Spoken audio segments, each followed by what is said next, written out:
Hey everyone, welcome back to Corporate Decoder.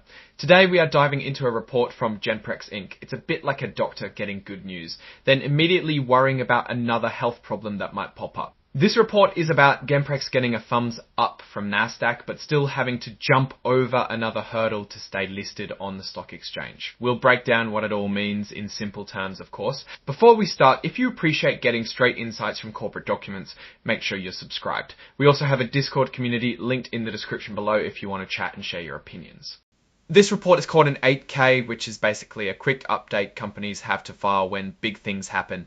This one is dated June 6, 2025, so it's pretty recent. Let's get right to the heart of the matter. The most important part is under item 3.01, which talks about getting delisted or kicked off the Nasdaq stock exchange.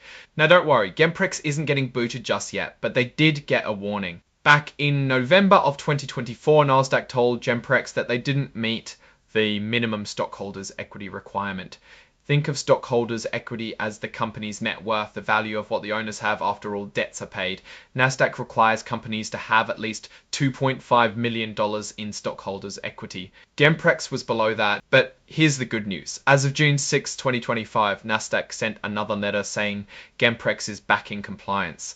They fixed the problem by March 31, 2025. So they're off the hook for now regarding stockholders' equity. But wait, there's more. On February 7, 2025, Genprex got another notice from Nasdaq. This time it's about the stock price. Nasdaq requires companies to maintain a minimum bid price of $1 per share. Genprex's stock price was below that for too long. They have until August 6, 2025 to get their stock price back up above $1, and if they don't, Nasdaq could delist them. Genprex is thinking about ways to fix this, including something called a reverse stock split. This is where they reduce the number of outstanding shares, which increases the price of each share. For example, if you own 2 shares worth 50 cents, a 1-to reverse split will give you 1 share worth $1. It's still the same value for you overall. The last section is mostly legal stuff, but it does point to some exhibits, including one with all the financial data in a format called XBRL-SO. So what does all this mean for Genprex? Genprex is a company working on new cancer treatments.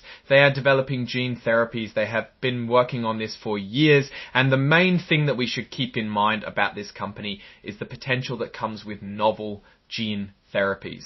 They're not generating massive amounts of revenue yet because they're still in the research and development phase. This is common for biotech companies, and they often rely on investments to keep the lights on. The fact that Genprex dipped below Nasdaq's requirements isn't great, but they fixed their equity problem. The bigger concern is the stock price. If they can't get it above $1, they could get delisted. A reverse stock split can solve it for a while, but in the long term, the company needs positive news to drive the stock price up organically. In other words, they need positive results from their clinical trials or other good news about their potential cancer therapies. The risks are pretty clear. Biotech is a tough business and lots of things can go wrong, especially getting new therapies approved by regulators. But the potential rewards are huge if their treatments are successful. To summarize, Genprex is dealing with some challenges to stay listed on Nasdaq, but they're working on it.